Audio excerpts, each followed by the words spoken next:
अस्सलाम वालेकुम स्टूडेंट्स, कैसे हैं आप सब। उम्मीद करती हूँ ठीक होंगे। तो स्टूडेंट्स, इस वीडियो के अंदर हम लोग इंपॉर्टेंट शॉर्ट क्वेश्चन डिस्कस करने वाले हैं क्लास 9th की चैप्टर नंबर 1 की।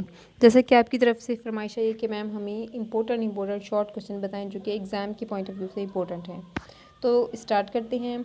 अब यहाँ पर जो मैंने आपके पास वो इंपॉर्टेंट शॉर्ट क्वेश्चन यहाँ पर डिस्कस किए हैं जो कि आपके पेपर में लाजमी आते हैं, और अगर आपको समझ ना आ रहा हो कि आपने इन शॉर्ट क्वेश्चन को किस तरह से अटैम्प्ट करना है, फॉर एग्जांपल आपने डेफिनेशन कैसे देनी है, कंपैरिजन कैसे करना है, तो वो तमाम मैंने अपने चैनल पर मौजूद है। जो भी आप जिस फॉर एग्जांपल आपका जो शॉर्ट क्वेश्चन जिस टॉपिक के रेलिवेंट होगा, आप उस वीडियो को खोलेंगे, उसके अंदर मैंने टोटल उसकी डेफिनेशन, उसकी एग्जांपल, उसको आपने किस तरह से अटैम्प्ट करना है, ईच एंड एवरीथिंग डिस्कस की हुई है।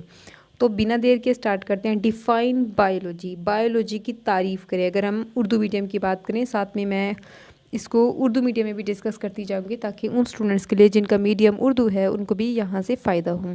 तो डिफ़ाइन बायोलॉजी ये क्या है, स्टार्ट वाले पहले ही पेज पर मौजूद है कि बायोलॉजी की तारीफ़ करें। अब यहाँ पर आपने क्या डिस्कस करना है, आपने बताना है बायोलॉजी क्या है, लिविंग थिंग्स की स्टडी है। साथ में जो आप लोगों ने जो दो ग्रीक वर्ड्स पढ़े हैं, बायोस एंड लोगोस, वो भी बताने हैं। बायोस की क्या मीनिंग है, लोगोस की क्या मीनिंग है। नेक्स्ट है discuss division of biology. Division of biology क्या है, ये भी पहले ही पेज पर मौजूद है। 3 डिवीजन है हमारे पास, botany, zoology and microbiology. Sometimes ऐसा भी होता है कि ये कुछ एग्जामिनर ऐसे भी होते हैं जो इसको लॉन्ग में दे देते हैं, मीन टू से 3 नंबर के लॉन्ग में, और कुछ ऐसे हैं जो इसको शॉर्ट में भी दे देते हैं। अगर शॉर्ट में वो कहते हैं इन लिस्ट, तो फिर आपने क्या करना है, सिर्फ नाम बताने हैं। लेकिन अगर वो कहते हैं डिस्कस या डिफाइन डिवीजन ऑफ बायोलॉजी, तो आपने उनको उनकी तारीफ़ करनी है। अगर वो कहते हैं फॉर एग्जांपल कोई 1 या 2 दे देते हैं, जैसे फॉर एग्जांपल वो कहते हैं बॉटनी की तारीफ़ करें, तो अपनी बॉटनी की तारीफ़ करनी है। अगर वो जोलॉजी करें, माइक्रोबायोलॉजी कहे, मतलब इनमें से कोई एक चीज़ जो भी आपसे, जिस तरह से आपने सवाल को समझना है कि आपसे पूछा क्या जा रहा है। Discuss difference between cell biology and physiology. Cell biology और जो फिजियोलॉजी है, इसमें फ़र्क करें। तो स्टूडेंट्स आपने याद रखना है, जहाँ पर भी वो कह रहे हैं ना कि मवाजना करें यानी कि कंपेयर करें, या फिर फ़र्क करें यानी कि डिफरेंस बिटवीन, जहाँ पर भी आ रहा है यहाँ पर आपने क्या करना है, पेज के दरमियान में स्केल की मदद से लाइन लगानी है। एक साइड पे एक कंटेंट लिखना है, दूसरी साइड पे दूसरा। जैसे फॉर एग्जांपल यहाँ पर कह रहे हैं difference between cell biology and physiology. यहाँ पर आपने दरमियान में लाइन लगानी है। एक साइड पे आपने लिखना है सेल बायोलॉजी, दूसरी साइड पे फिजियोलॉजी।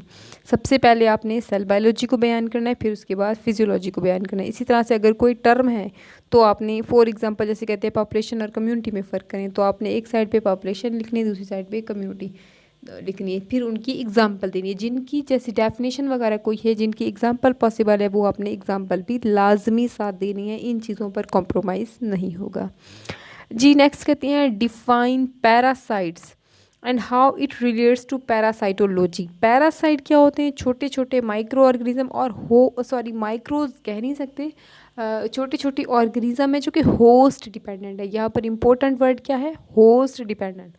ये होस्ट डिपेंडेंट है, या समटाइम इन कुछ केसेस में होस्ट पर डिपेंड नहीं करते, लेकिन मोस्टली होस्ट डिपेंडेंट होते हैं। ठीक है, होस्ट से फूड लेते हैं, शेल्टर लेते हैं, बदले में उनको नुकसान पहुंचाते हैं। तो ये क्या है, पैरासाइट है। आपने पैरासाइट को डिफाइन करना है, उसकी एग्जांपल दे दी तो बहुत अच्छी बात है। और how it relates to parasitology. Parasitology क्या है, बायोलॉजी की वो ब्रांच है जिसके अंदर पैरासाइट्स को डिस्कस करती हैं। पैरासाइट्स का जो ट्रांसमिशन है कि वो एक जानदार से दूसरे जानदार में, या जानदार के अंदर कैसे फलते फूलते हैं, कैसे उनमें ग्रो होते हैं, उन तमाम को डिस्कस करते हैं।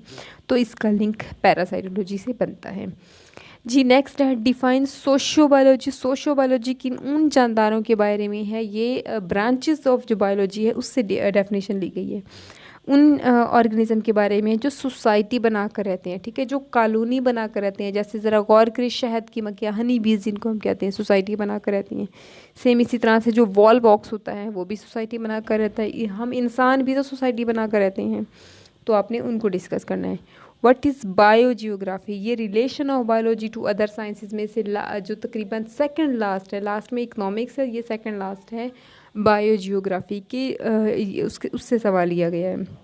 बायोजियोग्राफी क्या है, हम जानते हैं जो बायोजियोग्राफी है ये किस चीज़ से बारे में है, डिफरेंट जो लिविंग ऑर्गेनिज्म है वो अर्थ पर कहाँ कहाँ और किस तरह से वो मौजूद है, अक्रेंस ऑफ लिविंग ऑर्गेनिज्म के बारे में है नेक्स्ट है डिफाइन हॉर्टिकल्चर। स्टूडेंट्स ये शॉर्ट क्वेश्चन जो है कैरियर इन बायोलॉजी के अंदर से लिया गया। हॉर्टिकल्चर किसको कहते हैं? बागबानी, यानी कि बाग लगाना, चाहे वो फलों का हो किसी भी चीज़ का हो। Next define biotechnology and farming in short, ये भी कैरियर से ही लिया गया है। और बायोटेक्नोलॉजी मैंने बताया है आपको, बायोटेक्नोलॉजी के अंदर हम क्या करते हैं, बायोटेक्नोलॉजी में हम माइक्रो ऑर्गेनिज्म की मदद से, मोस्टली केसेस में हम कहते हैं लिविंग ऑर्गेनिज्म की मदद से हम ऐसी प्रोडक्ट्स तैयार करते हैं, ऐसी चीज़ें बनाते हैं जिससे इंसानियत को फ़ायदा होता है। फार्मिंग के अंदर क्या करते हैं हम, फार्म हाउस बनाते हैं, चाहे वो फार्म्स हो सकता है फ्रूट्स के हों, हो सकता है वो उन एनिमल्स के हों, जैसे कि पोल्ट्री फार्म हो गया, फ्रूट फार्म हो गया, एप्पल फार्म हो गया, ऑरेंज फार्म हो गया, जिससे हम लोग ले सकते हैं अपनी प्रोडक्ट्स। नेक्स्ट है what do you know about Jabir bin Hayyan. Muslim scientist जो टॉपिक है उससे ये लिया गया है। पहला ही है जाबिर बिन हयान के बारे में बताएं कि वो कहाँ पैदा हुए, उन्होंने तिब की प्रैक्टिस कहाँ की थी, इराक़ में की थी। ठीक है, ईरान में आई थिंक पैदा हुआ था, इराक़ में शायद तिब की प्रैक्टिस की थी जी। और इसकी जो इम्पोर्टेंट किताबें हैं उनके बारे में भी आपने लिखना है। हु इज़ एविसीना, ये भी मुस्लिम साइंटिस्ट से आया है। मुस्लिम जो अबू अली सीना है उसको मगरिब में एविसीना के नाम से पुकारा जाता है। और उसकी अहम जो किताबें हैं उसके अंदर से क्या चीज़ है, उसमें है अल कानून फित तिब है। नेक्स्ट है बायो एलिमेंट्स के बारे में बताएं। ये जो आपका बायोलॉजिकल ऑर्गेनाइजेशन वाला टॉपिक है उसके अंदर पहला ही है एटॉमिक और सब एटॉमिक पार्टिकल वाला, उससे ही लिया गया है बायो एलिमेंट्स वाला। ठीक है, अब इसी से ही नेक्स्ट सवाल जनरेट किया है, categorise 2 types of bio element. Bio elements की 2 किस्में हैं या 2 किस्म की हैं। एक को कहते हैं मेजर और दूसरे को कहते हैं ट्रेस एलिमेंट्स। ठीक है, अब मेजर कौन से होते हैं, जो 99% बनाते हैं हमारी बॉडी का, और ट्रेस जो होती हैं जो 1% बनाते हैं। आपने मेजर एलिमेंट्स और के आपने परसेंटेज लाजमी तैयार करने, और कौन कौन से हैं ये भी तैयार, जैसे carbon, hydrogen, oxygen, nitrogen, phosphorus, ये तमाम मेजर एलिमेंट्स में शामिल हैं। ठीक है, और इसके साथ साथ और मेजर एलिमेंट्स नंबर में 6 हैं, ट्रेस जो है वो 10 है। ये टॉपिक मैंने टोटली अपनी वीडियोस के अंदर बयान किया हुआ है, उन तमाम की परसेंटेज भी बताई हुई है, कौन कौन से हैं मेजर एलिमेंट, कौन कौन से हैं ट्रेस एलिमेंट, वो भी मैंने बता रखे हैं। अब अगला सवाल भी इसी मेजर और बेसिकली मेजर एलिमेंट जो हैं उन्हीं से ही बनाया गया है। देखें, oxygen occupies how much percentage of organism body, हमें पता है 65%, यानी कि 65% जो है ऑर्गेनिज्म बॉडी का वो एलिमेंट ऑक्सीजन बनाता है। तो ये सवाल भी हल हो गया। नेक्स्ट है compare macro molecule and micro molecule. इस सवाल के ये बायो मॉलिक्यूल जो बायो मॉलिक्यूलर लेवल है उससे लिया गया है, जिसमें हम बायो मॉलिक्यूल को डिस्कस करते हैं। मैक्रो मॉलिक्यूल वो होते हैं जिनका मॉलिक्यूलर वेट ज़्यादा होता है, एग्जांपल में क्या आएगा, लिपिड्स, कार्बोहाइड्रेट वगैरह। और माइक्रो कौन से होते हैं, जिनके अंदर जिनका मॉलिक्यूलर वेट कम होता है, जैसे कार्बन डाइऑक्साइड हो गया, वाटर हो गया। Define tissue, also give example. Tissue क्या होता है, सिमिलर जो सेल्स होते हैं उनके जो ग्रुप्स होते हैं जिनका सिमिलर फंक्शन होता है उसको हम कहते हैं कि ये टिश्यू है। इसकी भी मैंने अपने जो सेकंड वीडियो है उसकी बायोलॉजिकल जो ऑर्गेनाइजेशन या बायोलॉजिकल ऑर्गेनाइजेशन के जो level of biological organisation, Urdu में कहूँ तो बायोलॉजिकल ऑर्गेनाइजेशन के जो दर्जात है उसकी जो सेकंड वीडियो है उसके अंदर मैंने डिस्कस किया हुआ है। नेक्स्ट है पॉपुलेशन के बारे में बताएं हैं, ये भी उसी टॉपिक से लिया गया है। पॉपुलेशन जो लेवल है उससे है। आपने अब जहाँ पर डेफिनेशन की बात करिए ना, जहाँ भी डेफिनेशन हो आपने याद रखना है, डेफिनेशन के साथ मस्ट है उसकी एग्जांपल देना। अगर आप एग्जांपल नहीं देंगे तो आपके नंबर कट जाएंगे, आपको 2 नंबर का सवाल है तो 1 नंबर मिलेगा। तो पॉपुलेशन की आपने एक डेफिनेशन के साथ इसकी एग्जांपल देनी है। नेक्स्ट है कम्युनिटी लेवल के बारे में, कम्युनिटी की डेफिनेशन है तो आपने एक डिफ़ाइन करना है कम्युनिटी में क्या होता है। जब मुख्तलिफ पॉपुलेशंस किसी जगह पर इकट्ठे रहते हैं, असेंबल होते हैं, तो वो लेवल क्या होता है, कम्युनिटी लेवल होता है। और इसकी एग्जांपल में क्या आ जाता है जी, फॉरेस्ट, जंगल एक समझ लें कि, और गिरा हुआ दरख्त का जो तना है उसके नीचे भी कम्युनिटी मौजूद है, सेम जिसको फॉलन लॉग कहते हैं हम। Define zone of life, zone of life जो है वो हम कहते हैं किस चीज़ को, बायोस्फीयर जो है, बायोस्फीयर को जोन ऑफ लाइफ भी कहा जाता है। ये शॉर्ट क्वेश्चन मैंने वहाँ से जनरेट किया है। डिफाइन यूनिसेलुलर ऑर्गेनिज्म विद और ये सेलुलर और जो ऑर्गेनाइजेशन वाला टॉपिक है उससे सवाल जनरेट किया गया है। उस सेलुलर ऑर्गेनाइजेशन वाले टॉपिक में बेसिकली 3 और भी बन सकते हैं। एक जैसे मैंने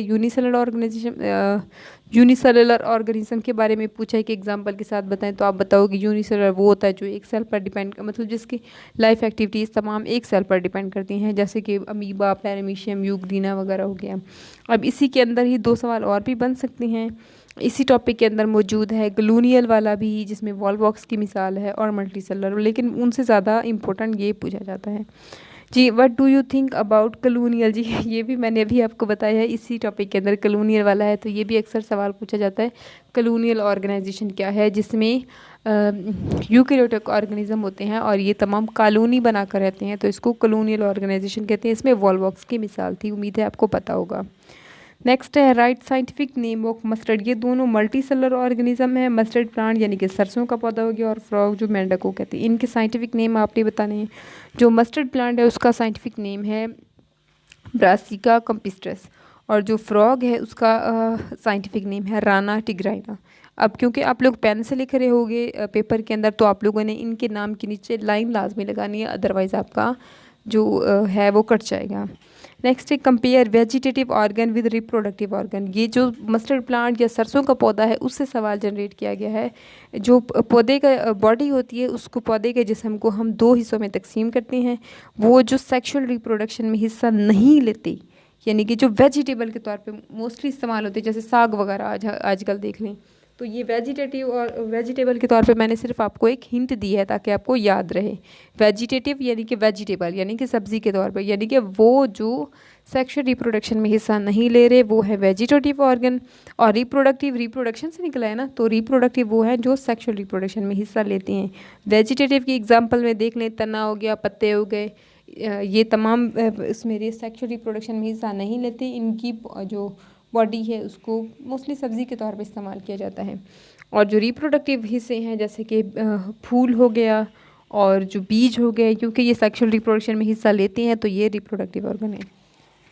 तो स्टूडेंट्स ये थे इंपॉर्टेंट शॉर्ट क्वेश्चन। ये तमाम डेफिनेशंस, ये तमाम मैंने अपनी जो वीडियोस हैं बाकी लेक्चर्स की उनके अंदर डिस्कस किया हुआ है। आप में से जिसको कोई कुछ भी अगर सवाल पूछना हो, कोई डेफिनेशन समझ ना आ रही हो, तो मेरे चैनल पर इससे रिलेटेड मतलब टॉपिक से रिलेटेड वीडियोस मौजूद हैं, वहाँ पर जाकर आप अंडरस्टैंड करें। बिल्कुल इजी वर्डिंग में मैंने आपको बताया हुआ है।